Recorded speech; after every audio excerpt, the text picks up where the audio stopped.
Pronto. Então, boa noite, já está gravando, senhores. Eu gostaria de mostrar uma aula aqui para os senhores, para a gente poder continuar nossa aula, certo?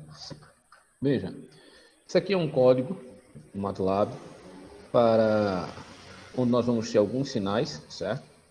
Uma senoide de 1 MHz, um Hz e 3 Hz, que pode aumentar também.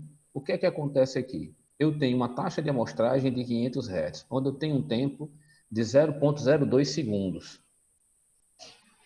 Então, se eu tenho um tempo de 1,02 segundos, como é que eu encontro a frequência?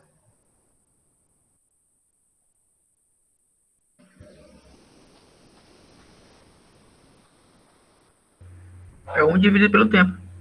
Pronto, é isso aí que eu tenho. Aí eu tenho a frequência, certo? E tem também uma outra taxa de amostragem, uma taxa TS de 50 Hz. Então, esse código, se eu não me engano, agora não estou lembrando, esse código ele tá, eu acho que esse código é lá do livro que eu implementei. Quando a gente bota para rodar, o que é que nós vamos ver nas imagens? Vamos começar da imagem 1. Professor, eu vou sair e entrar de novo, porque eu não estou conseguindo visualizar sua apresentação. Tudo bem.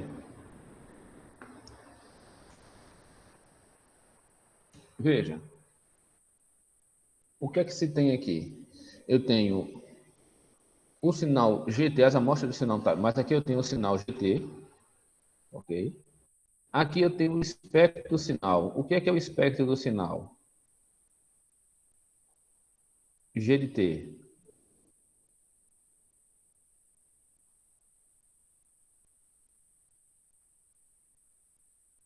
Vê se tem uma coisa errada aqui com esse código. Na figura 1. Hold off. Cadê a figura 1? Figura 1, plot sinal e plot S out. S out, F de S out. S minúsculo alto, S minúsculo. Acho que esse aqui é o S maiúsculo alto. Não é o S minúsculo. O S minúsculo. Quer ver?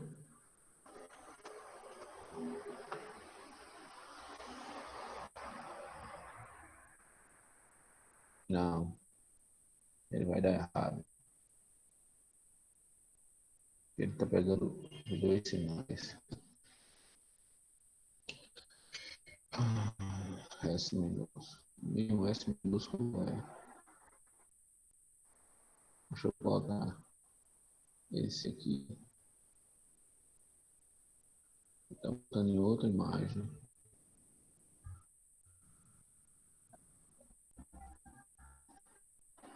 Não está pegando.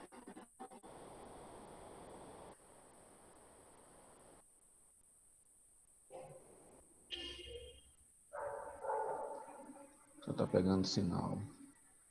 Ele não está conseguindo ALS.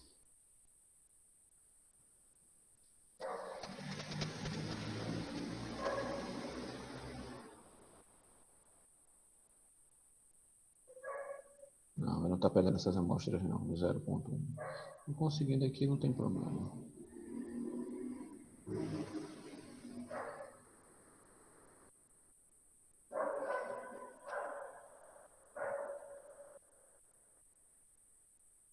É, ele não vai estar lendo não.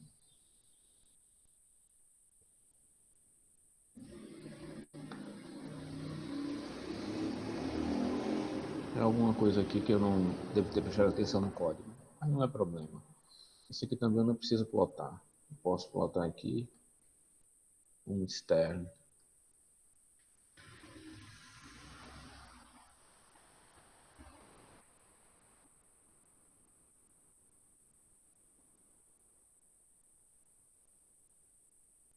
sfig lib sb o externo out. Deixa eu ver no externo out se a gente consegue ver as amostras. Ah, consegue, tá aqui, ó. Aqui eu consigo ver a amostragem dele. Então esse aqui eu posso botar na figura lá embaixo.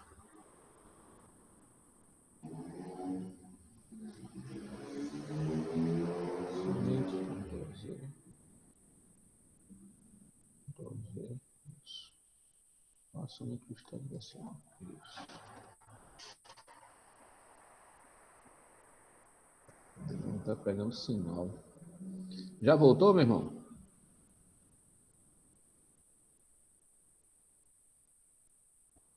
Sim. Assim. Assim ele vai. Não está indo não. Então, tem que ser assim mesmo. Isso aqui eu boto lá embaixo. Ctrl X.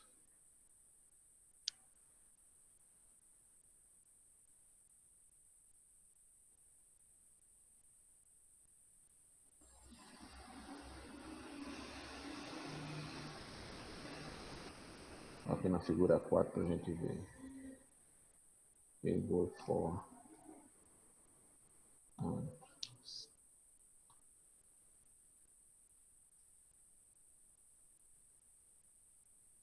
O que foi que eu agora, meu jovem, que você não está pegando?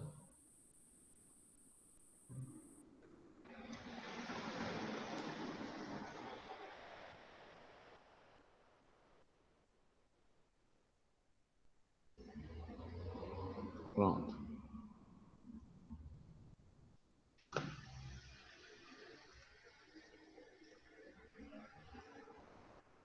Deixa eu colocar aqui de lado.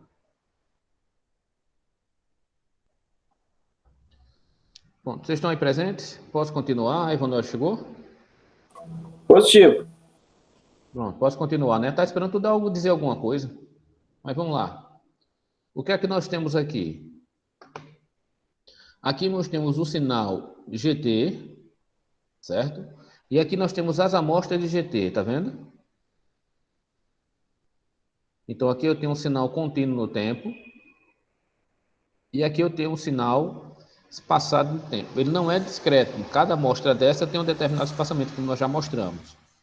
Veja, aqui está o espectro do sinal contínuo. O espectro do sinal GNT. E aqui está o espectro do sinal amostrado. Dá para a gente perceber a diferença?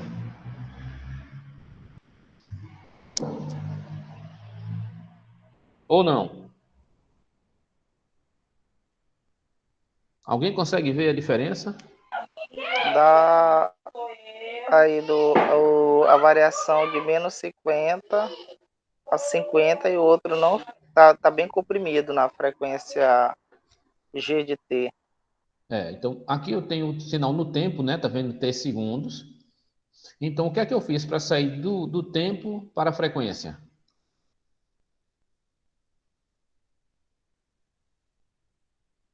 Fourier transformada. Exato. Foi aplicada a transformada de Fourier, certo? Aí o que é que eu fiz? Isso aqui é deste sinal. Então, o que é que foi feito nesse sinal aqui? Aqui também é um sinal no tempo, mas aqui eu tenho um sinal amostrado. Eu peguei amostras desse sinal e pode ver que ele parece representar esse sinal, não é? Ele parece representar o sinal. Então, agora foi feita a transformada de Fourier, que foi feita a série, que foi feita a transformada de Fourier em cima desse sinal. Olha como é que ele fica. Isso aqui a gente já viu no outro episódio. Então, para cada sinal desse, para cada amostra dessa, você tem a transformada de Fourier.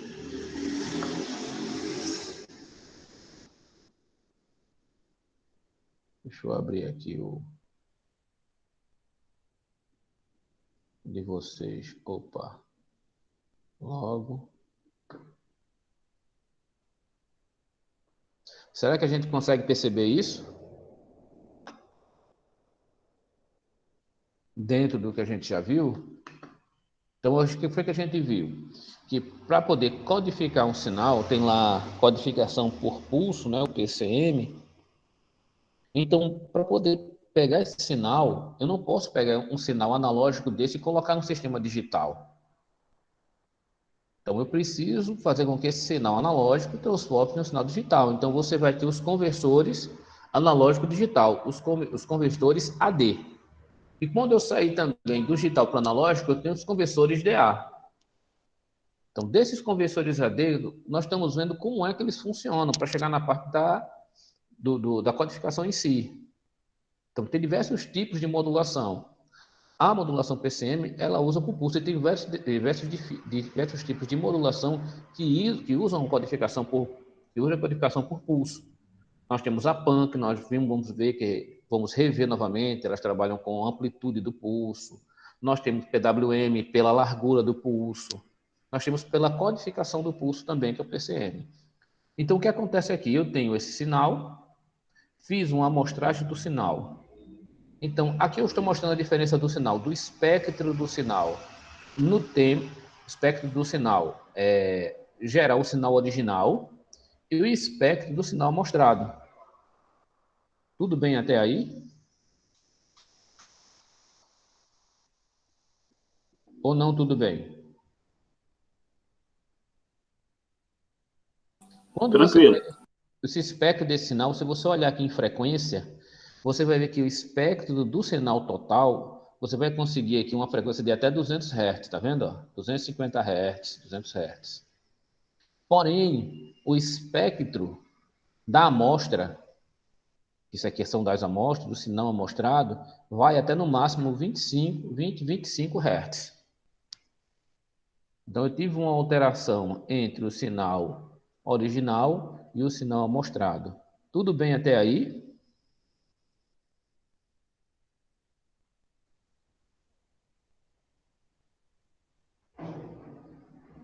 Ou não tudo bem?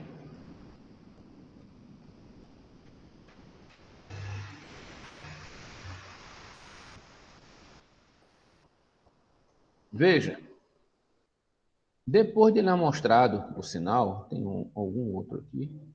Faltou alguma coisa aqui. Figura 2.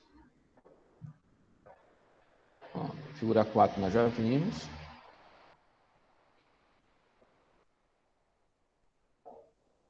Então, esse aqui acho que deu algum erro no código. O que é que nós temos? O sinal depois foi amostrado, ok? Deixa eu ir aqui para o código. Depois o sinal vai passar por um filtro passa baixas, cuja largura de banda é apenas de 10 Hz. E nós já vimos o seguinte: eu tenho uma largura de banda, vou fazer uma amostragem do sinal. Qual deve ser a minha taxa de amostragem desse sinal? A gente viu pelo teorema de Naitzsch. 2 vezes a banda. No mínimo 2 vezes a largura de banda. Então, minha amostra do sinal aqui em cima, ela tem que ser de pelo menos 20 Hz. Tá bom? Aqui ele está usando 50, uma taxa de amostragem muito maior. Ok? Se eu estou usando 10, talvez seja até isso que esteja dando problema no meu código. Minha taxa de amostragem. Ó, taxa de amostragem aqui de 25 Hz. Deixa eu ver se ele faz alguma diferença. Uma banda de 25 Hz. Não, o código ainda continua com problema. Depois eu resolvo. O que é que ele vai fazer? Ele vai mandar passar esse sinal por um filtro, certo? E vai tentar reconstruir esse sinal. Esse sinal está no domínio esse sinal estava no domínio da frequência. Depois ele vai aplicar a IFFT desse sinal para tentar reconstruir o sinal, certo? Para tentar reconstruir esse bendito sinal, que é o que acontece aqui.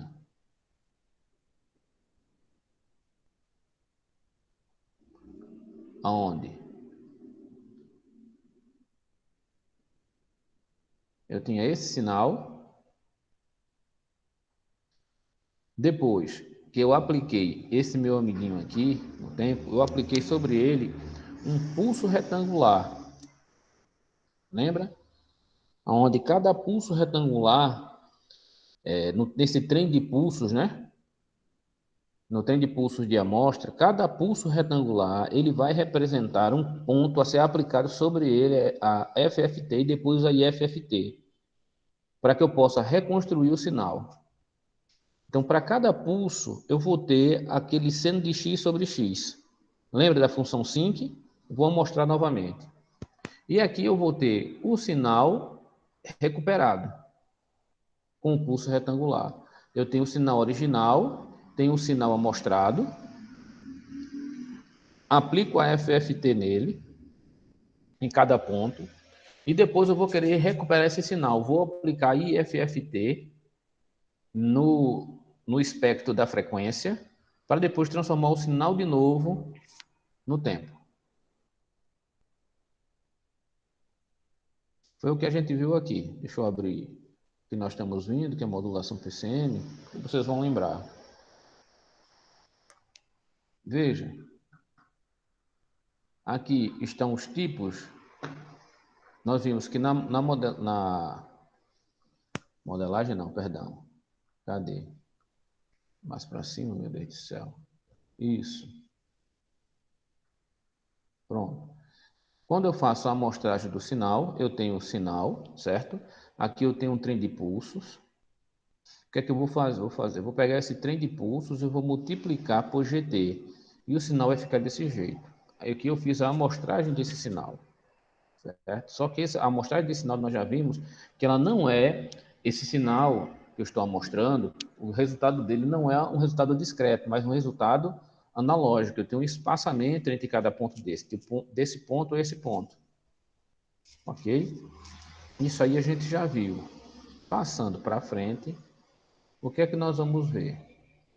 Que eu posso fazer essa modulação, esse tipo de modulação por pulso, com diversos tipos. A modulação por amplitude de pulso, a modulação por largura de pulso, por posição de pulso e por codificação de pulso. E aqui nós temos, por exemplo, a modulação por amplitude de pulso. No caso da amplitude do pulso, aqui eu tenho o sinal, vou fazer a amostra desse sinal no tempo, e eu vou ter a modulação PAN, que ela vai modificar a amplitude do pulso. São impulsos unitários mais ampliados. Então, deslocados, eu vou modificar a amplitude deles. No caso aqui da largura do pulso, que é o PWM, para cada variação eu vou ter uma largura diferente do pulso. Dá para notar? Então, eu tenho uma variação e vou controlar pela largura do pulso. A outra coisa pode ser pode ser modulado pela posição do pulso, aonde o pulso deveria estar e a variação de onde ele deveria estar para onde ele está agora. Isso vai dar esse tipo de modulação e eu posso reconstruir o sinal a partir da variação da posição desse pulso. E aqui nós temos o exemplo da multiplexação. Ora, o que é a multiplexação? É quando eu pego dois ou mais sinais e coloco eles passando pelo mesmo canal. Então, como é que eu faço isso? Posso modular de diversas formas. Eu posso modular no tempo, ok? Por divisão do tempo. Então, no mesmo tempo, eu vou ter dois sinais, nesse caso de pulso PAN, variando. Eu tenho o sinal G1 de T, eu tenho o sinal G2 de T. E eu estou fazendo a multiplexação pela divisão do tempo. Pode ser feito também a multiplexação pela frequência, por divisão em frequência. No caso, a multiplexação por divisão do tempo, eu tenho vários sinais passando naquele mesmo bloquinho de tempo. Eu chamo isso de TDM, multiplexação por divisão de tempo. Time Division Multiplexing. E posso ter também a FDM, certo? A Frequency Division Multiplexing. Tudo bem até aí? No caso do PCM, veja, para que eu possa fazer a codificação por pulso, primeiro eu tenho que transformar um sinal analógico em um sinal digital. Então, o sinal analógico é um sinal contínuo, que ele pode receber qualquer valor em um intervalo de tempo. Só que um sinal digital não, porque um sistema computacional, Ele não aceita infinitos valores. Então, o que é necessário ser feito? Foi aquilo que nós vimos. Vai ter um filtro, certo? Um filtro passa-baixas, passando o passamento das frequências que eu quero. Eu vou ter um amostrador, eu vou pegar aquele sinal e vou fazer a amostragem daquele sinal.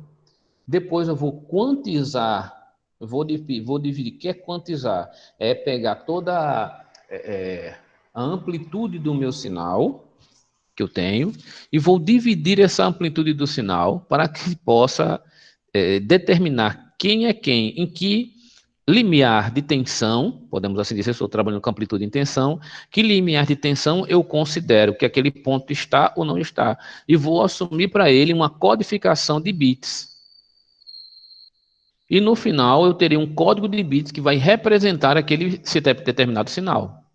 E vou fazer o processo inverso no recebimento do sinal, porque a gente faz tudo isso, depois você vai juntar tudo, mandar por um meio, vai ser recebido em outro local, para que aquilo possa ser de novo descompactado e feito o processo inverso.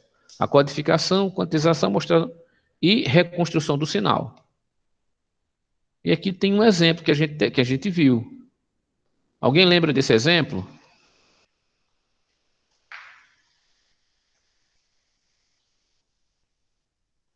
Alguém me ouve? Vocês estão me ouvindo ou perderam o contato? Senhores? Oi, tô ouvindo. Todos os alunos estão ouvindo? Está um silêncio. O Arcângelo ele tá mencionando que o dele tá falhando, mas acredito que seja internet. Para mim tá bem nítido o áudio. O áudio está nítido, né? Não mandou mensagem nenhuma aqui no grupo, mas não tem problema. O importante é nós entendermos como é que isso aqui funciona. Vocês entendem como isso aqui funciona? Ou quer que eu explique novamente?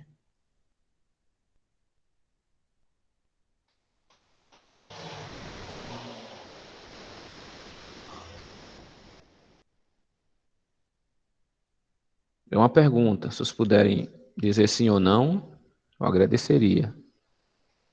Seria melhor se eu repetir para ver se esclarece mais aqui para mim. Pronto, tranquilo. Então vamos lá. Aqui eu tenho o meu sinal e eu tenho, certo, a amplitude do meu sinal. Por exemplo, suponhamos que isso aqui seja um sinal de áudio. Qual é a variação de pico a pico desse sinal de áudio? Diga aí, qualquer variação de um sinal de áudio. Varia de quanto, mais ou menos?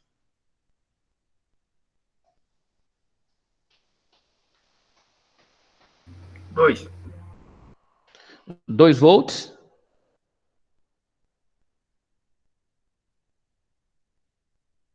Dois volts para menos 2 volts até mais 2 volts? Uma variação de só de 4 volts no sinal de áudio? Então vamos lá. Se eu tivesse uma variação aqui no sinal de áudio de só de 4 volts, 2 volts menos 2 volts até mais 2 volts, eu tenho uma variação de 4 volts. Então, como é que eu poderia fazer essa divisão? Aqui ele pegou um L, uma divisão em 16 níveis. Então, eu vou pegar o pico a pico, ou seja, 2 vezes MP, que vai dar 4, 2 vezes 4 dá 8, e vou dividir por 16 níveis. Isso vai dar uma variação. Misericórdia. Tenho uma raiva dessas motos. Eu gosto de moto, mas não gosto de. Eu estou dentro de um ambiente fechado, ainda faz esse barulho todo, só Jesus. Vamos lá, eu tenho 2 MP, ou seja, 2 vezes o pico, que dá 8, vai de pico a pico, dividido por 16. Então dá de 0,5. Eu terei uma variação aqui de 0,5 em 0,5 volts. Ok? Então essa aqui é a minha variação máxima. Se eu considerar aqui como 0, e essa primeira traço branco aqui, ó, ele vai ser 1. Certo? Então, o que tiver entre aqui e aqui é 0 e 1. Entre esse ponto, então esse aqui vai ser um novo 0, aqui vai ser um novo 1. E aqui da mesma coisa. Então, eu vou atribuindo valores que vão determinar, pronto, entre 0 e, por exemplo, 0,5, 0,5 a 1, um exemplo. De 0,5 a 1, esse valor, aqui está o meio, ele está mais se aproximando do 1 ou do 0,5? Aí você pode dizer, não, está se aproximando mais do 0,5. Se está se aproximando mais do 0,5, então esse valor aqui, ó, ele vai ser 0. E assim eu vou construindo ponto a ponto. Aqui vai ser 0, esse aqui está aproximando mais do próximo nível. Então, se esse aqui for 1 e esse aqui for 0, então aqui está aproximando do 1, então vai ser 0, 1, e assim eu vou montando o sinal. Isso aqui tratando apenas de 1, 0 e 1. Se eu tratar de um bit, ok? Que eu vou tratar lá de um bit com pelo menos 4 casas decimais, ou seja, 2 ao quadrado, tenho 4 posições, cada amostra dessa, ela tem a possibilidade, certo? De estar entre esse valor que vai ser representado por 4 dígitos, 0, 1, 0, 1, 2 elevado a 2 por 2 bits, ou aqui em cima. A mesma coisa, tem aqui 2 elevado a 2 vai ser 0, 1, 0, 1, 0, 0, 1, 0, 1, ou aqui 0, 0, 1, 1, esse aqui 1, 0, 0, 1, 1, 0, 0, 1, e assim vai. Quando eu terminar de fazer essa divisão, eu terei diversos valores. Então, isso aqui ele vai representar um número binário. Para cada amostra dessa, eu terei um número binário, com pelo menos, nesse caso de exemplo, 4 bits. Certo? Uma representação de 4 dígitos. Para cada ponto. 4 bits não. Uma representação de 4 dígitos para cada ponto. A isso, ele diz, olha, esse dígito binário é denominado bit, ou binary digit, certo? Neste caso, então eu vou ter pelo menos 4 posições para cada um. Então isso aqui vai ser representado por 4 dígitos, 0101, aqui por 4 dígitos, cada um ponto desse. Então isso aqui eu consegui quantizar e depois da quantificação eu consegui codificar. Então, para cada amostra, eu tenho um código e o somatório de todas essas amostras é que me dá o meu sinal que pode ser reconstruído. Aqui eu tinha um sinal digital, amostrei o sinal, fiz a quantização, que é a divisão do meu espaço, do meu nível máximo e mínimo de tensão, em diversas partes, e determinei para cada parte dessa um valor binário. Então, cada vez que ele se aproxima de um valor desse, ele vai receber um valor, um outro valor binário. Então, isso vai me dar a condição de que de eu representar o sinal que antes era analógico e contínuo em um sinal digital e discreto. Tudo bem até aí? Ou não tudo bem? Ok. Pronto. E aqui ele diz, ó, como é que a gente pode fazer? Como é que eu vou identificar um sinal negativo? Ele diz, ó, simples. Eu identifico o sinal positivo sempre começando com 0 e o sinal negativo sempre começando com 1. Pronto. Está resolvido o meu problema. Isso ele pode fazer. Ele vai colocar aqui um exemplo. Ó. A largura de banda de um sinal de áudio é de cerca de 15 kHz. Nós sabemos que a voz humana ela pode ser captada entre 20 Hz e 20 kHz. A largura de banda utilizada em um sinal de áudio é geralmente 15 kHz. Se ela é 15 kHz, a largura de banda, para a amostra eu devo usar quanto? Nesse caso. Eu deveria usar quanto de amostra? 30. 30 kHz de amostra. 2 vezes 15. Contudo, para a voz, testes objetivos mostraram que a articulação, a inteligibilidade, ou seja, a forma de você ouvir, a pessoa está falando, outra está entendendo, do sinal não é afetada se todas as componentes acima de 3.400 Hz, ou seja, 3,4 Hz foram suprimidos. Então, ele só vai usar as amostras entre 20 Hz e 3,4 kHz. Então, se eu estou usando amostras se minha banda agora é afetada, vai somente até 3,4 kHz, a minha banda, a minha amostra, ela teria que ser de quanto? De 6,8, né? É o dobro. Aí coloca, como em telefonia o objetivo é a inteligibilidade e não a fidelidade, os componentes acima de 3,4 kHz são eliminadas por um filtro passa-baixas. Deixa passar as baixas, corta as altas. O sinal resultante, então, o sinal resultante então, amostrado uma taxa de 8.000 amostras por segundo, ou 8 kg. Esta taxa é intencionalmente maior que a taxa da amostragem de Nyquist, que seria de 6,8 kHz, que nós já chegamos nela, para que os filtros realizáveis possam ser aplicados na reconstrução do sinal. Cada amostra é, por fim, quantizada, não agora em 16, mas em quantos níveis? 256. Se eu estou usando 256 níveis, quantos bits eu vou ter? 2 elevado a 8 bits. Certo? Então eu vou ter quantos zeros e uns? 8. Lembram disso? Alguém já disse que vocês pagaram número de Buller, né? Código de Buller, números binários. Vocês já pagaram isso, né? Codificação binária, binária decimal, transformação binária decimal, decimal binário. Já na eletrônica digital, professor Caio. Pronto. Então, se você tem 2 elevado a 8, eu vou ter quantos bits aí? 8 bits. Tudo bem? Porque é o que eu vou ter. 256 possibilidades. 001, 0000008. Tranquilo até aí? Sim. Pronto.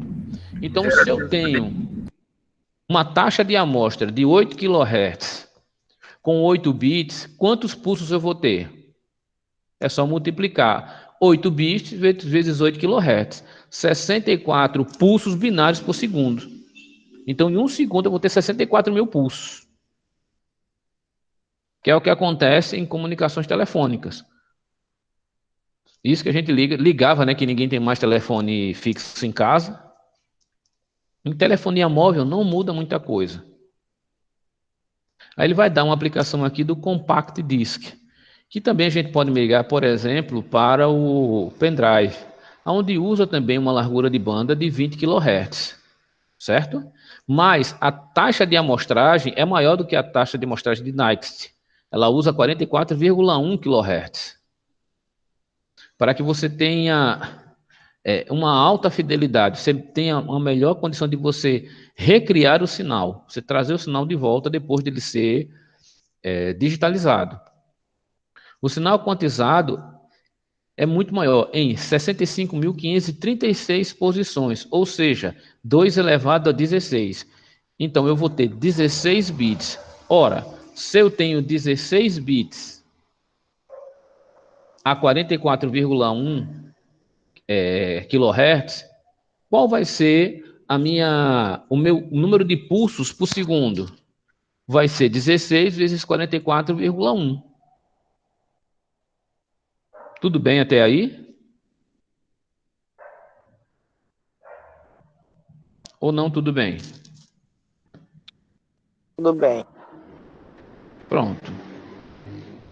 Aí vamos para frente. Nessa parte, alguém tem mais alguma dúvida sobre o que é necessário fazer para ter a codificação do sinal, para ter o sinal digital em si? Eu preciso amostrar o sinal, quantizar e codificar. Alguma dúvida?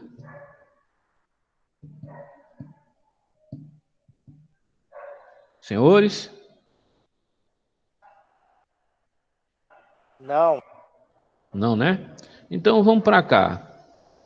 Então vocês vão me ajudar. Já que vocês estão querendo falar muito, que eu estou percebendo. Nós temos algumas vantagens da comunicação digital. Vocês conseguem ler minha tela? Alguém poderia ler qual é a primeira vantagem?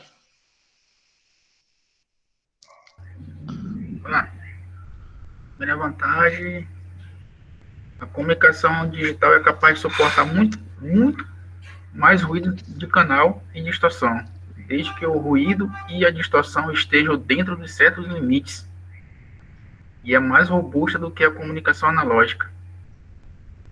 No caso de mensagens analógicas, qualquer distorção ou ruído, não importa quão pequenos sejam, alterará o sinal recebido. Como é que funciona isso? É bem simples.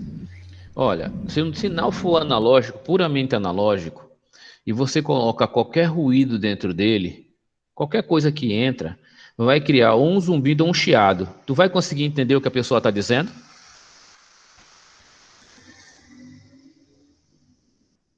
É o que acontece numa caixa de som. Possivelmente não. Então, veja, isso é um sinal analógico, é como uma caixa de som. Você está com a caixa de som ligada no microfone. Qualquer ruído, qualquer diferença de impedância, o Clarison e o Emanuel, que trabalha mais com áudio também, né? Qualquer diferença de impedância, um fiozinho que tiver solto lá dentro, um plug mal conectado, pode gerar um ruído. E isso impede a comunicação, pode impedir a compreensão do que está sendo dito, ou a qualidade do próprio som. Sim, com certeza. Quem nunca ouviu um estralo, né? Quem já trabalhou aqui com som, nunca ouviu aquele estralo treco que era. É a solda quebrando dentro do microfone de fio.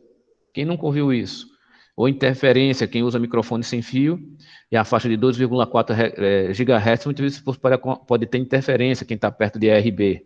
Fica aquele zumbido, aquele apito. Alguém já teve a oportunidade de ver isso ou não? O pessoal costuma chamar de microfonia, aquele ruído quando chega algo próximo que o microfone capta. É isso? Mas a microfonia é outra coisa. A microfonia é o fenômeno em que o som ele está se repetindo dentro dele mesmo. Amplificação do som é Infinitamente. infinita. Então o som que sai da caixa volta para o microfone e ele continua saindo da caixa e voltando para o microfone. Só que o microfone não o microfone capta e tem um amplificador na caixa. Então cada vez que ele vai amplificando tanto que ele acaba não tendo mais o significado do som. Fica somente uma amplificação infinita, que dá ao máximo do som que você pode ouvir. Fica como um apito, uma coisa irritante. Então, no caso de uma comunicação digital, como é que a gente faz? Como é que a gente pode fazer? Você pode fazer determinados filtros. Para quê? Para impedir esse tipo de coisa. Porque o teu sistema de transmissão é digital. Então, não importa se tiver um ruído, uma onda que vai...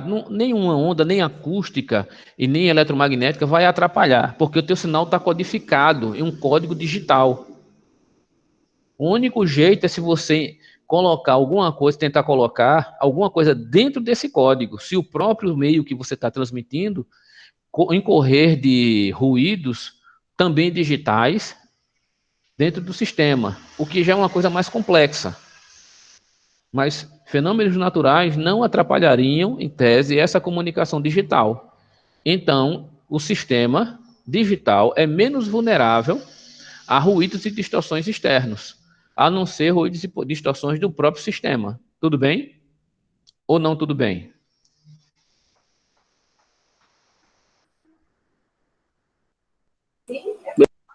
Entendi.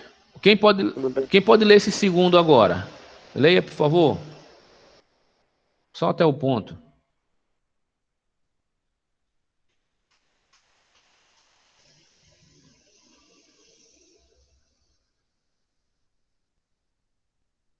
Pode ler o segundo ponto. Mas leia aí, Bruno, para a gente, se você puder.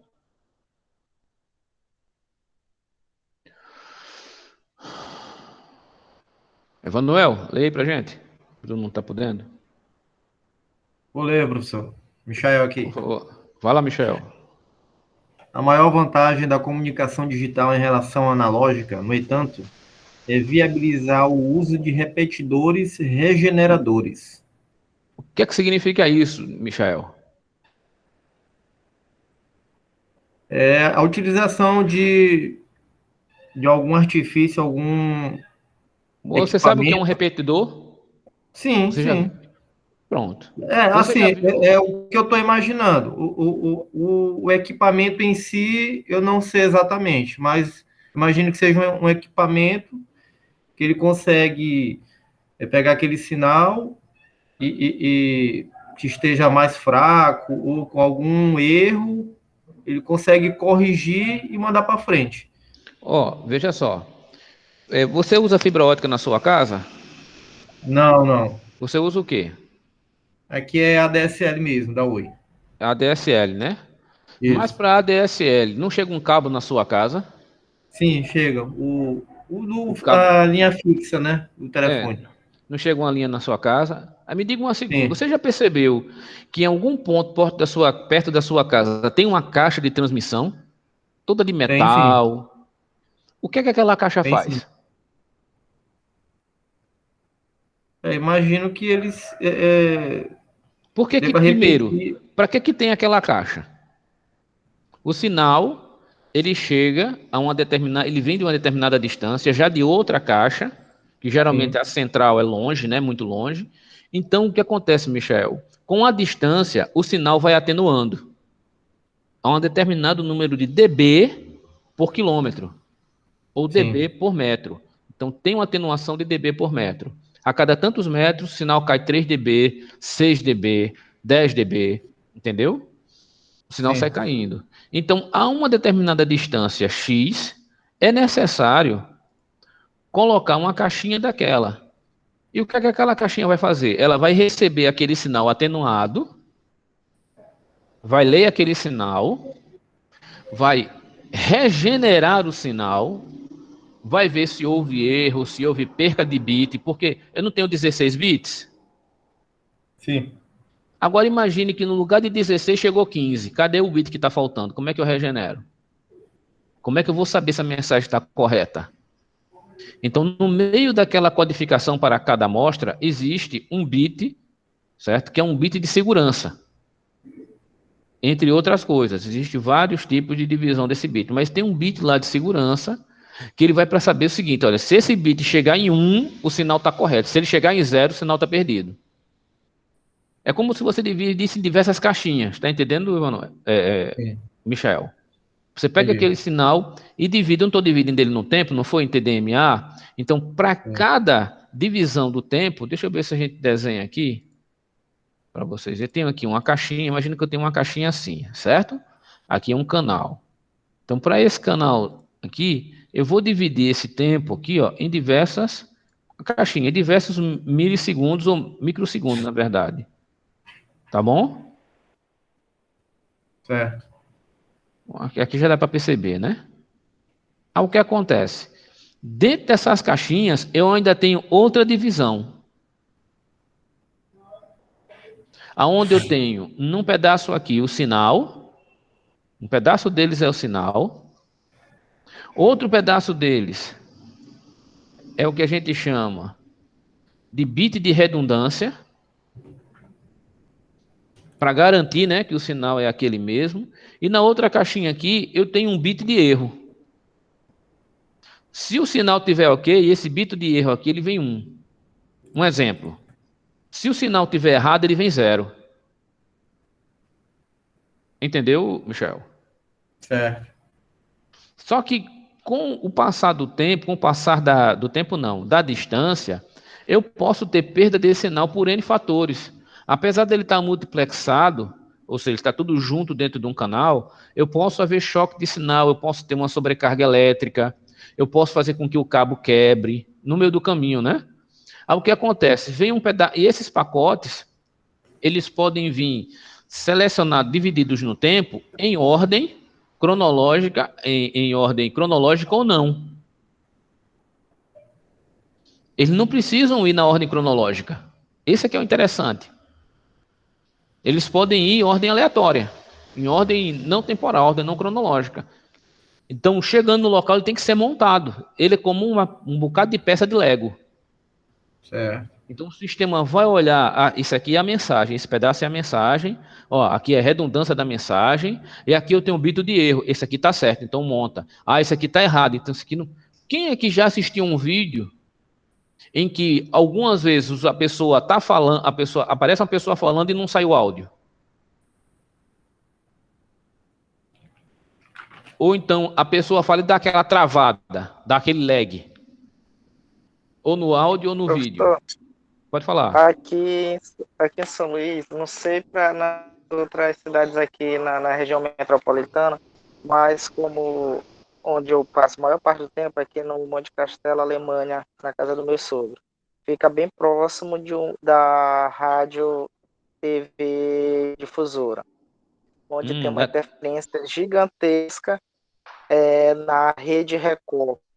Geralmente tem alguns programas que está falando, tem um delay bem grande mesmo, bem perceptível entre o vídeo e o áudio.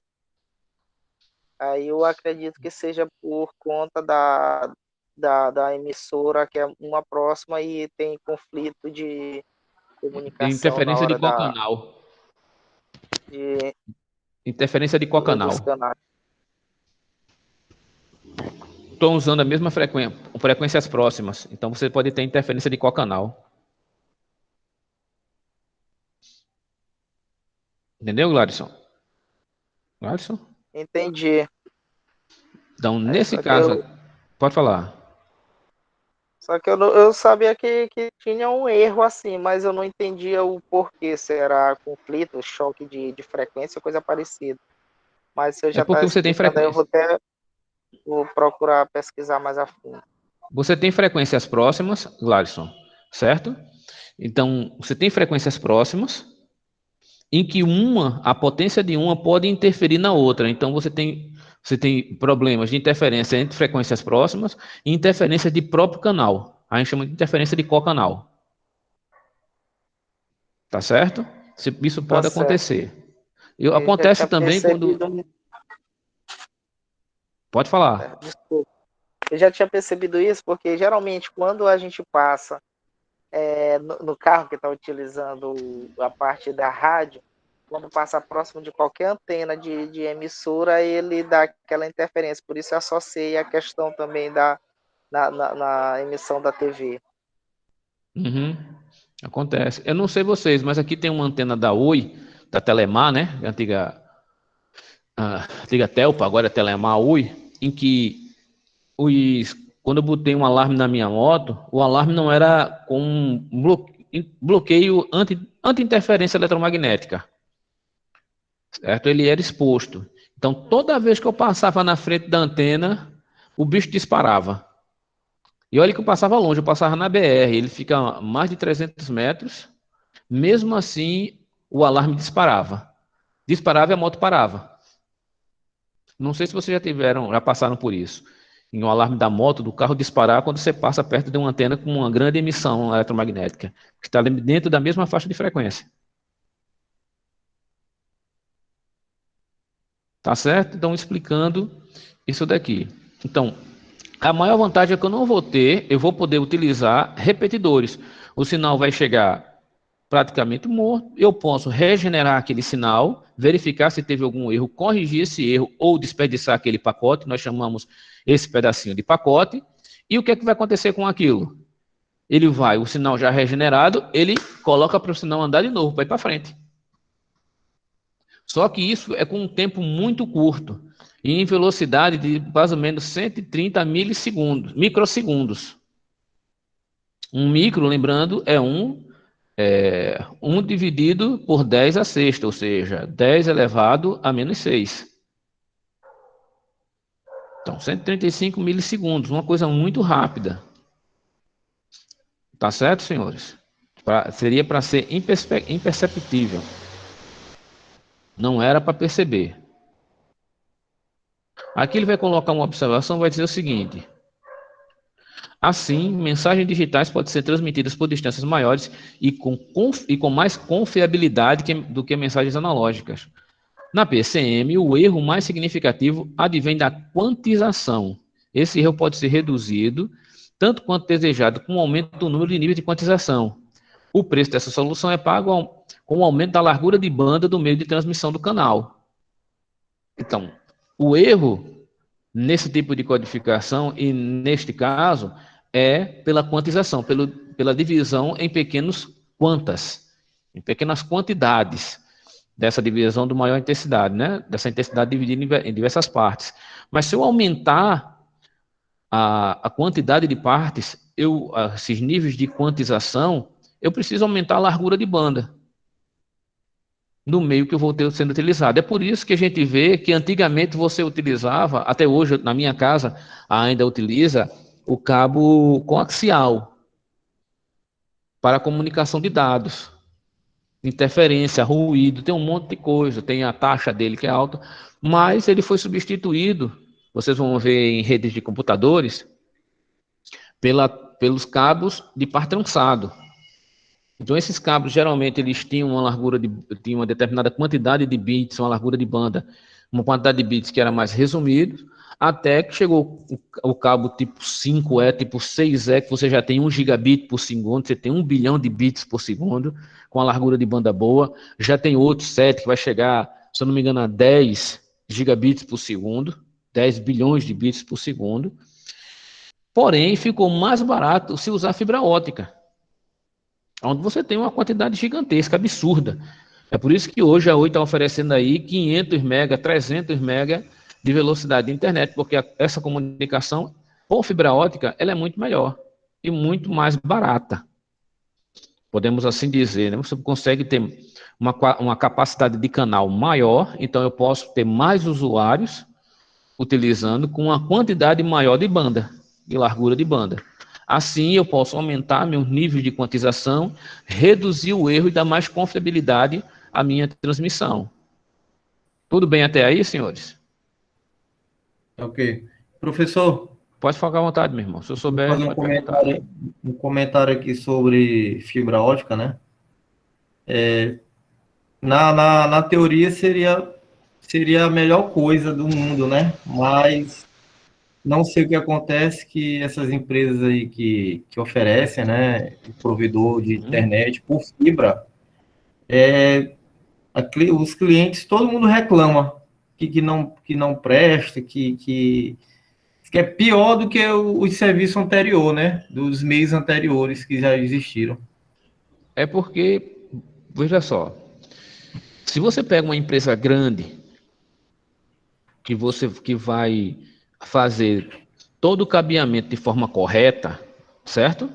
Você vai ter lá uma quantidade de usuários limitada, você vai ter a fibra utilizada nas comunicações externas nos postes, uma fibra multimodo. Para dentro das casas, você usa uma fibra monomodo, que você vai ter uma quantidade de banda menor, mas apenas para uma casa. Para algumas residências, né? É uma coisa. Então, você está usando material bom, Mariano chegou, um material bom com uma capacidade boa. O que acontece muitas vezes é que o pessoal diz que é de fibra ótica a conexão, só que o que eles estão, o que me falaram que estão fazendo, aí eu não posso confirmar, apenas o que foi me dito, né? Que boa parte desse sistema deles não é em fibra. Eles estão usando a fibra apenas para conexão da casa para o poste. Sei. Ou muitas vezes a fibra vem até o poste e para dentro da casa eles não ligam com fibra, ligam com cabo. Então você não tem o uso adequado da tecnologia para você garantir que aquele sistema vai ser bom. E tem mais, a Anatel ainda tem um problema. Se um cara ali vender, por exemplo, 300 mega, pela Anatel, ele só tem por obrigação ceder a você 30. Por lei, ele pode lhe dar no máximo, no mínimo, né, pelo menos 10% daqueles 300, ou seja, 30 mega de velocidade de downstream. Entendi. Fora o seguinte, o que é ruim muitas vezes não é a capacidade de download. Você vai lá, sei lá, no speed test ou qualquer outro. Ô Jesus, ainda vou fazer uma máquina de micro-ondas, ainda vou fazer um phaser de micro-ondas para queimar a parte elétrica dessas motos. Eu aponto para ela, jogo um pulso de tensão, queima toda a parte elétrica, vai ser uma maravilha. Infeliz nunca mais funciona. Pior de tudo é que eu sei fazer isso. Mariana tá nesse ramo aí. Mas isso aí é os cria que tá Pronto, passando mas se eu... direto aí, professor. Hã? É os crias do asfalto que tá passando aí. É o primeiro motor que a primeira parte elétrica que eu vou queimar. Jogo um pulso eletromagnético nele, queima as placas tudinho, queima o fio, pronto, nunca mais. Mas, miserabilidades à parte, vamos para frente, voltando para lá para o caso da fibra ótica, certo? O que acontece muitas vezes, Mariana, é que o camarada tem um sistema que ele não suporta a quantidade de clientes que ele tem. Foi projetado, por exemplo, para você ter 500 usuários, o cara quer botar 5.000. Entendeu? Fora isso, também você tem as intermitências do sinal. Muitas vezes o sinal poderia dar os 300 MB que você comprou, mas ele vive caindo mais do que funcionando, porque o equipamento que ele usou é de baixa qualidade. Ou não foi planejado para aquele limite de usuários que ele está tendo. Esse é o problema de você usar uma empresa de bairro, principalmente no fornecimento de internet, porque eles compram uma banda, entendeu? Eles compram um link dedicado, muitas vezes deveriam comprar da Embratel. E às vezes eles já compram esse link de um terceiro. Entendeu?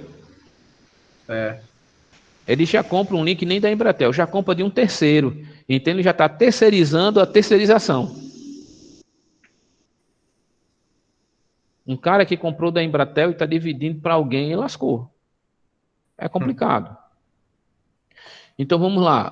Ponto 3, quem pode ler para a gente aí? Mariano, leia para a gente. Ponto 3. Arcângelo, Mariano, Ivanuel, leia para a gente. Bora.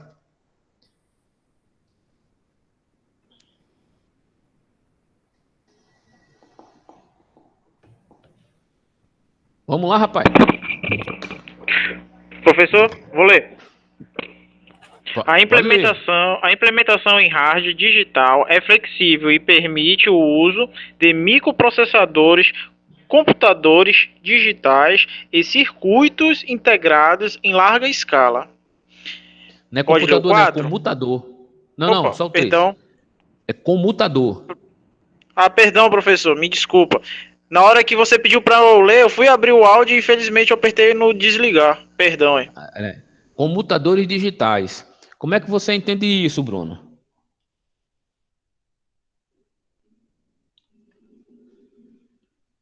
Bruno? Oi, professor. Como é que você entende esse ponto 3?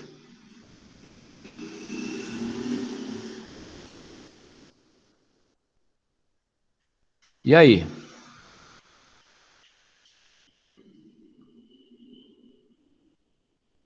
Como é que tu entende ele? E professor, quando ele pega, ele fala, né, que ele tem por microprocessadores e computadores, né, digitais, Comutadores. acredito. Então, Digitais. computadores seria o circuito que vai fazer a comutação, né, a mudança, né, dos níveis lógicos. Então, ele pode ser mais rápido, pois ele é digital, né? Não é Ele somente não é isso. mais analógico. Não é somente isso. Ele é flexível. O que é flexibilidade? A dificuldade, não há mais dificuldade em eu ter um sistema móvel. Eu colocar um celular na sua mão e você andar com ele pela cidade, fazendo uma comunicação sem fio. Com circuitos integrados em larga escala, significa que eu não sou limitado a tecnologias que são unicamente daqui. Então, eu posso aumentar essa minha capacidade de processamento e de transmissão e de recepção muito, mas muito, e muito rápido. Ok? Fica mais fácil de você trabalhar. Olha, o quarto diz, sinais digitais podem ser codificados para produzir taxa de erro extremamente pequenas e alta fidelidade, assim como privacidade. Uma prova disso, bem claro, é quando você fala por um telefone analógico e você que está conversando pelo WhatsApp. Qual é a grande vantagem de você usar o WhatsApp? Alguém poderia me dizer? Pegar uma pessoa aqui que não falou ainda. Ei, Mariano, qual é a vantagem de eu usar o WhatsApp?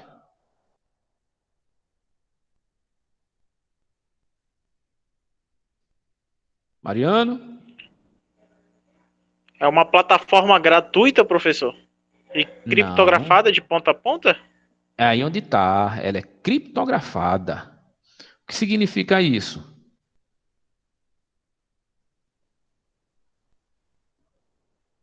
significa essa criptografia de ponta a ponta? Quer dizer que ela tem um código, é uma mensagem, ela é dividida por códigos, e dividida, né? E ela só vai poder ser endereçada àquele número. E significa o seguinte, quando eu digo que ela é codificada, que ela tem maior segurança, certo? Maior privacidade, significa que só tem duas pessoas que podem ler essa mensagem. A que enviou e a que recebeu. Ninguém mais tem acesso a ela. Então eu posso garantir privacidade, privacidade na conversa, privacidade no recebimento, privacidade no envio. Então, mensagens digitais, sinais digitais, é possível implementar sistemas de correção de erro para garantir a fidelidade e a segurança da informação com sistemas digitais. Nós estamos vendo qual é a importância do sistema digital, tá certo? O que diz o seguinte, a multiplexação de sinais digitais é mais fácil e mais eficiente que a de sinais analógicos. Isso é verdade. Multiplexar um sinal digital em zeros e um em bits, até pelas máquinas que nós temos hoje, é muito mais simples. Sexto, a comunicação digital é inerentemente mais eficiente do que a analógica, no que diz respeito a SNR. O que é SNR, senhores? Alguém lembra? Troca de SNR por largura de banda. E aí, o que é SNR?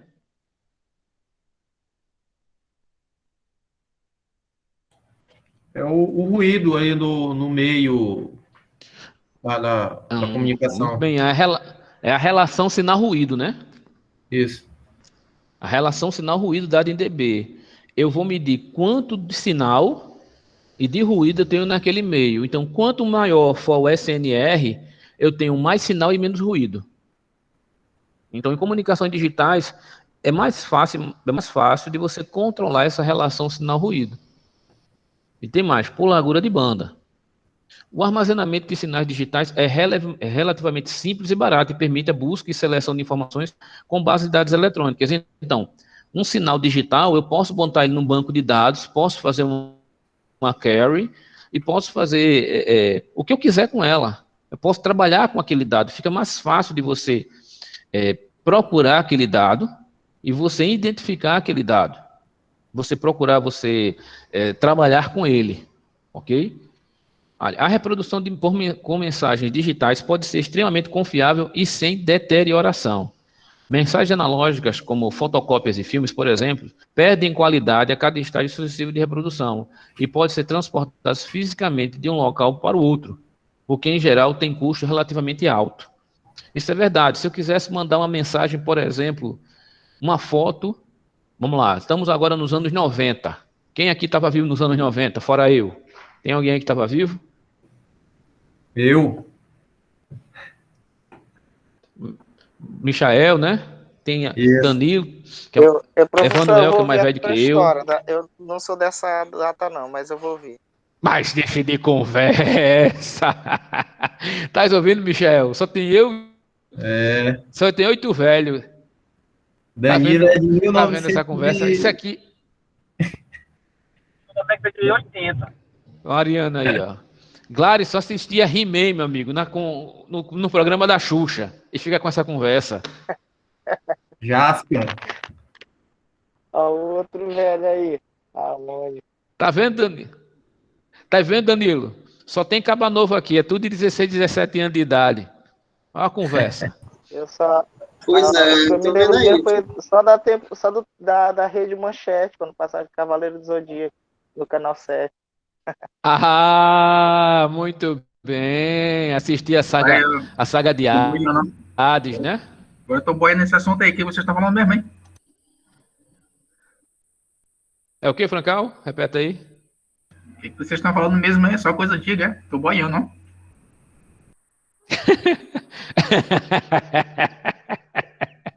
Aí, Só tem inocente. Aí vamos lá, Michel. Eu estava lá nos anos 90. Se tu quisesse mandar uma foto, por exemplo, para sua tia lá em São Paulo, como é que você fazia? Depois eu escrevi muita carta, professor.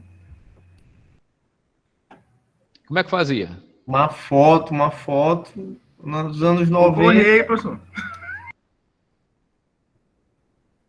Bem melhor que eu tinha que tirar as fotos, rapaz. Essas fotos eu tinha que ir lá para Deodoro para poder levar o filme, para poder revelar. A gente pegava o negativo, escolhia qual era as fotos que ia revelar. Isso era um processo muito louco.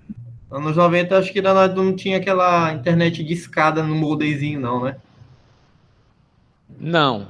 Não, né? Então aí era correio. Você tinha que bater uma foto, aí você mandava pelo correio, né? E se tu. Aí o Francal disse: não, pô, não, professor, a gente escolheu o filme e tal e tal. E se tu não tivesse o filme, como é que tu fazia para bater a foto da foto? Aí é difícil. Aí alguém vai dizer assim: usa o fax. Aí o fax ia aquela coisa maravilhosa, né? Naquela impressora matricial.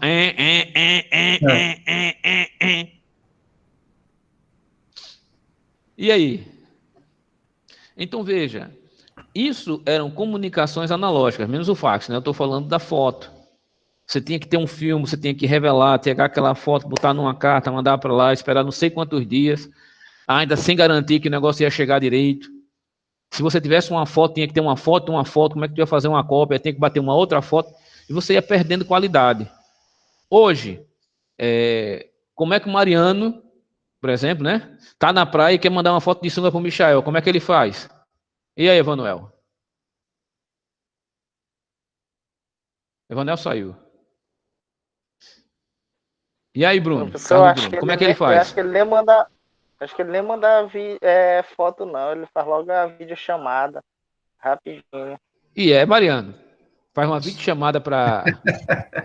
Rapaz, essa história é meio estranha. Não sei nem por que você quer me envolver na cimento dessa história feia da mulher. É porque eu tô sabendo que você tem relacionamentos escusos com Mariano e com Michael.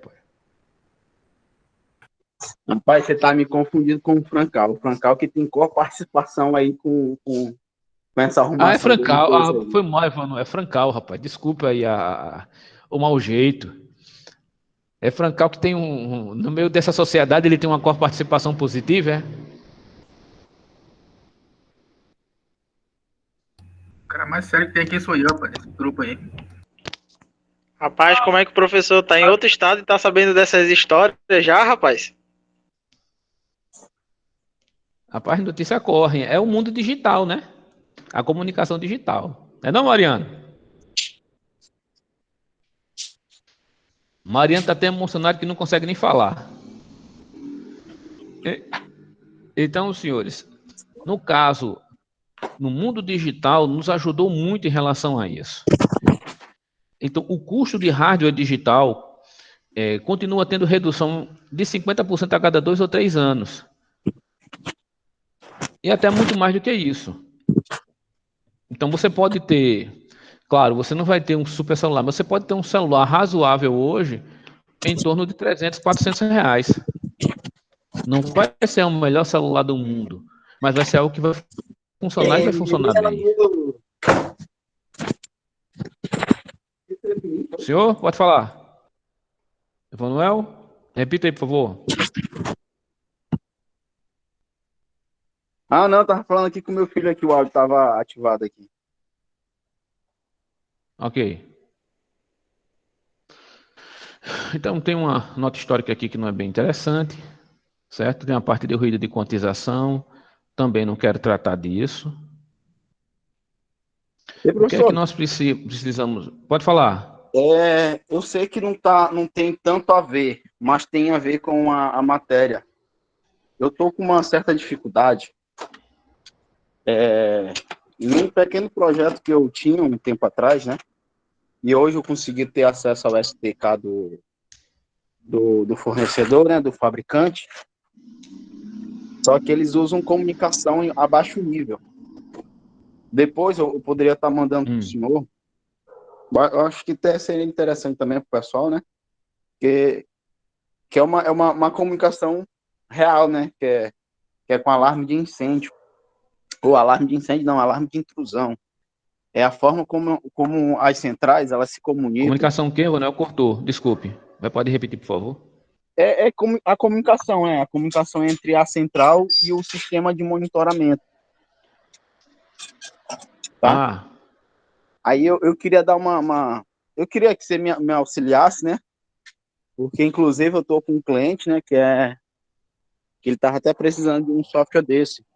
Como eu forneci para ele, acabei fornecendo um Qual a que é frequência que pago, né? eles usam, Emanuel? Qual a frequência?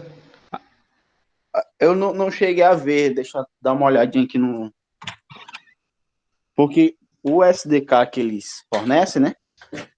Na verdade, não é bem um SDK. Na verdade, é mais um... Eles só mostram eles entregam a amostragem de sinal, né? De como é que é transmitido e quais são os bits, né? Da comunicação, quais os bits stop, quais são os bits pare. Basicamente isso, eles só mostram o sinal bruto, né? O sinal em si, mas eles não dão ajuda de nada, e nem dão suporte. Deixa eu só dar uma olhadinha aqui, downloads. Eu baixei agora. Seria interessante você mandar, porque está cortando muito a ligação, eu não consegui entender bem, mas eu entendi que tem a comunicação SDK e eles não dão muita informação sobre ela. Foi isso que eu consegui entender. Tem até um projeto de um aluno de um período depois de vocês, que ele quer fazer o seguinte, somente para vocês poderem entender. O nome dele é Paulo. Não, professor, porque uma empresa pediu para fazer um monitoramento de ar-condicionado, para mandar para um computador, uma central, e saber qual é a temperatura daquele computador, poder controlar remotamente. Eu digo, isso é um projeto de IoT simples.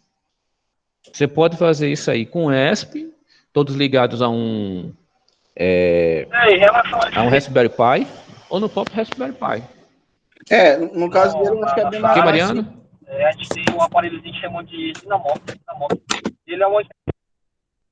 Repete, Mariano. Na nossa área, a gente tem um equipamento chamado de Dynamo. A gente tem um equipamento na área, que agora é um equipamento, e o pessoal da inspeção está utilizando justamente para pegar a temperatura, vibração, e quanto tempo está rodando. Mais ou menos isso aí. Remotamente também, entendeu? Uma invenção nova que está chegando aí na área, estão aplicando em cima disso aí. Principalmente por temperatura. Que é o que de vez em quando a gente tem uma... Ok. Diz aí, Emanuel, o que você ia dizer? Bom, com relação ao dele, né, eu acredito que seja um pouco mais simplificado, porque hoje já existe bastante ferramentas, né, que nós poderíamos estar utilizando. Tem ferramenta comercial para isso. Isso. Esse eu em acho relação que... Tem ferramenta comercial, eu vi muitos delas. Barato. Pode falar, Emanuel. Esse, eu acho que quando você olhar, bater o olho, você já consegue ter uma noção legal. Deixa só terminar aqui de baixar aqui. Deixa eu só terminar aqui. A internet aqui, ela tá muito lenta hoje. Tá indireta a conexão. Teve dois que os meninos lá que estavam querendo utilizar, que nada mais é do que um Raspberry Pi encapsulado dentro da tua caixinha para controlar a lâmpada. Digo, meu amigo, isso aqui é muito simples. Você pode fazer, em vez de fazer com Raspberry Pi, você pode fazer com ESP e quando aquele bicho lá, para sair de 110, de 12 volts para 220. Esqueci o nome agora. A cabeça tá ruim, viu? Passou agora. O equipamentozinho, rapaz, que a gente muda de 110 para 12 volts, ou 220 para 12 volts. Acionador. A cabeça agora não me lembro. Não me lembro bem. Não tem problema. Aqui pro final eu me lembro. Então tem várias soluções que a gente pode utilizar, e essas soluções utilizam comunicações digitais. Então é necessário a gente entender um sistema digital para que a gente possa saber o que é que está acontecendo ali dentro. Para não ser mais uma caixa preta. Para nós entendermos pelo menos o funcionamento daquela coisa. Tá certo? Beleza. Essa parte de quantificação, uniforme e não uniforme, eu não vejo tanta importância. Eu estou mais interessado em que vocês possam entender que existe o princípio da quantização, ou então, para o processamento de um sinal digital, saído de um sinal analógico, seja lá do que for esse sinal, eu preciso amostrar, preciso quantizar e tem um sistema, uma gama de processos que podem ser feitos nesse quantizador. Eu posso ter um quantizador uniforme, um quantizador não uniforme ou não linear, certo? Ele vai mostrar que eu posso comprimir, eu posso ter uma compressão. Essa compressão pode ser linear, vai juntar tudo bonitinho, ou não linear, não linearidade. Então, uma coisa linear, uniforme, é um negócio como esse, bem divididos em os espaços. Alguém mandou uma mensagem. Deixa eu abrir aqui. Botimônio. É um protocolo de comunicação. Deixa eu abrir aqui, que eu não sei, eu espero que não seja vírus. Deixa eu ver se tem... Não é vírus, não. Isso daí é um... O que é isso que você mandou, meu irmão?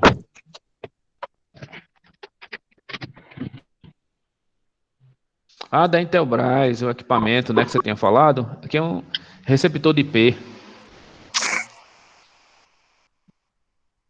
Aí, muito bem. Comando de 1 byte. Pronto, aqui é bem legal. O formato de cada bloco. Isso aqui vocês podem estudar também em outras disciplinas. Em redes de computadores, vocês vão ver isso aqui. Bem legal. Depois eu vou olhar com carinho. IPseg, né? ISEC. Número de byte, comando, conteúdo e a ficção. Para TX e RX. Essas daí, elas são várias centrais, né? São vários dispositivos que fazem essa comunicação. Porém, a que eu gostaria de fato, né, de fazer a implementação, seria a que usa a MT8000. Vai ter um exemplo aí que ela usa a MT8000. Vou ter que abrir um por um e posso olhar com carinho com você, para você, e a gente conversar sobre isso tranquilamente aqui na sala. Aqui, aqui tem MT200 2018, GPRS 1000. Esse aqui não. Mas você já tem um equipamento? Sim, eu tenho uma central. Eu tenho uma central dessa já instalada no cliente. Tem que ver. Ele deve utilizar um sistema de recepção, um sistema de antena. Vê a frequência que ele usa, geralmente é 432 MHz. Não, essa daqui, essa daí é uma comunicação Ethernet. Ah, vai usar um cabo Ethernet. Via internet. Se comunica via internet. É via internet, né? Não é Ethernet. Internet, Ethernet ok. Ethernet é só o protocolo físico dele, né? Que é o... Eu uso o protocolo Ethernet. RJ45, né? Protocolo de comunicação do RJ45. Só que ele também utiliza... Ele usa o mesmo... A via internet, né? A comunicação dele é via internet. Então, não muda muito, né?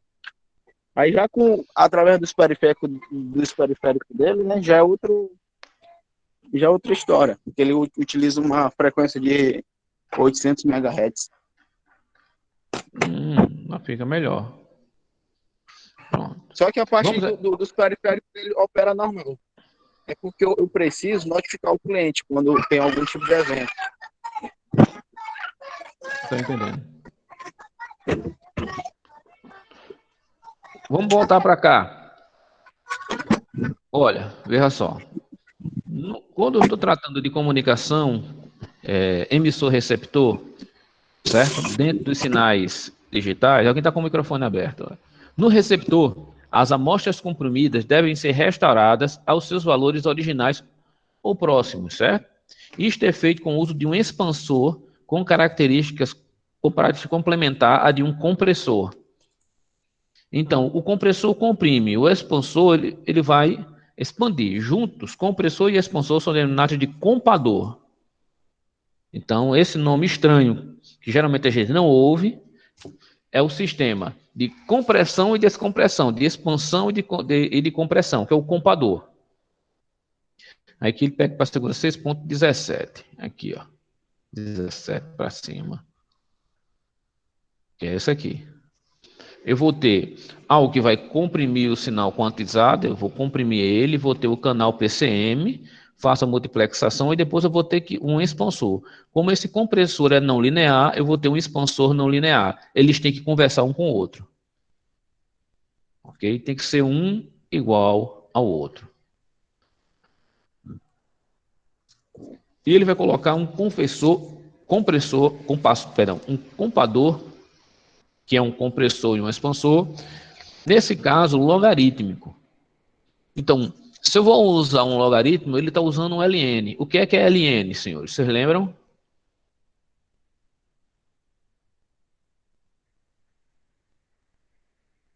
Eu não lembro. É o logaritmo natural, o logaritmo cuja base dele é o número, o número de Neper. É o log de alguma coisa na base é o LN, tá bom? Então, isso daqui nós já vimos. O que é isso aqui? Isso aqui é a tensão de um diodo. Onde você tem K, certo? Que é o fator dele, mais a temperatura. Você tem tudo bonitinho, tensão e tensão de S. Aqui você vai ter, nesse caso, ele vai usar um compressor logaritmo utilizando as características de tensão corrente de um diodo. E aqui nós temos a característica de um compressor linear. Então, aqui eu tenho a saída e tenho a entrada do codificador. Ele vai comprimindo. E veja que isso aqui é uma curva. Vocês estão vendo que essa curva aqui, ela é o quê? Uma curva logarítmica, não é? Vocês lembram das curvas? Deixa eu abrir aqui. Que é alfa. Como é que era, meu Deus do céu? Alfa. Wolfram alfa. Quando pega aqui o Wolfram alfa, vamos ver uma curva logarítmica. Se eu fizer uma curva E elevado é de x.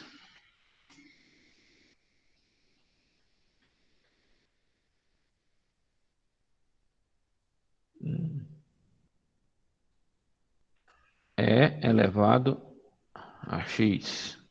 Mais fácil.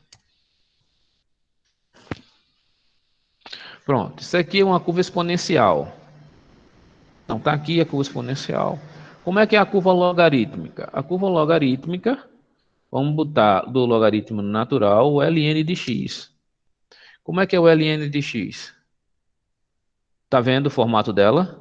Ela cresce, pode crescer rapidamente, e depois de um determinado valor, ela vai começar a equalizar, a se estabilizar, e vai aumentar bem pouquinho, bem lentamente. Então, entre 2 e 6, ela aumenta rapidamente, e depois ela vai aumentar bem lentamente. Veja se não é isso que acontece basicamente nessa curva. Então, é uma curva logarítmica. Tá bom? Era bom vocês lerem isso daqui, porque eu tenho, já 8h43 é tão curto que eu fico procurando o que é mais importante. Nós temos aqui o codificador PCM. Eu gostaria que vocês lessem essa parte para a próxima aula e a parte do codificador PCM. Semana que vem, se Deus quiser, eu devo estar viajando para São Luís e a gente vai ter algumas aulas, não apenas aulas práticas, mas aulas também lá na Netcom, tá certo? Lê essa parte como largura de banda, SNR de saída, que eu gostaria que vocês lessem. Por favor, para a gente poder adiantar. É a partir da página 28 aqui que você tem a parte de codificador, tá bom? Largura de banda, SNR de saída, aumento exponencial da SNR, para vocês entenderem, pelo menos saírem do curso, para entenderem, essa aqui não precisa, comentário em dado logarítmico não precisa. Telefonia digital, seria interessante você ler pelo menos essas notas históricas, para vocês saberem de onde as coisas vieram. multiplexação por divisão de tempo, aqui vem o TDM. Isto ainda é utilizado para a gente poder conversar melhor. Apesar de eu não estar dando a matemática relacionada à coisa, mas é interessante a gente ver multiplexação digital. Não é muita coisa, tá vendo? Leiam para a gente formato de sinal, como é que funciona esse sinal, canais acíclicos e preenchimento de bits, como é que eles são preenchidos. Isso daqui a gente fazia na mão. O professor dava um sinal, você tinha que codificar ele e dizer como é que ele era. Eu não estou querendo isso, eu estou querendo só que vocês entendam. Então, por favor, leiam. Pelo menos até a parte aqui, não precisa ver esse ponto diferencial. Pelo menos até a parte 39, de 20 a 39, eu acho que dá para vocês lerem. Eu chegando aqui, eu termino essa parte e a gente parte para o último módulo. O 6º módulo e depois o último. Eu queria terminar segunda-feira, tá certo? Leiam para a gente poder ver quais são as dúvidas de vocês e ver se vocês entenderam. Tá bom, senhores? Beleza. Beleza? Então, senhores, eu gostaria de terminar por aqui. Terminar, não a aula, mas terminar essa parte. E saber se vocês têm alguma dúvida sobre os trabalhos. Vou parar aqui a gravação.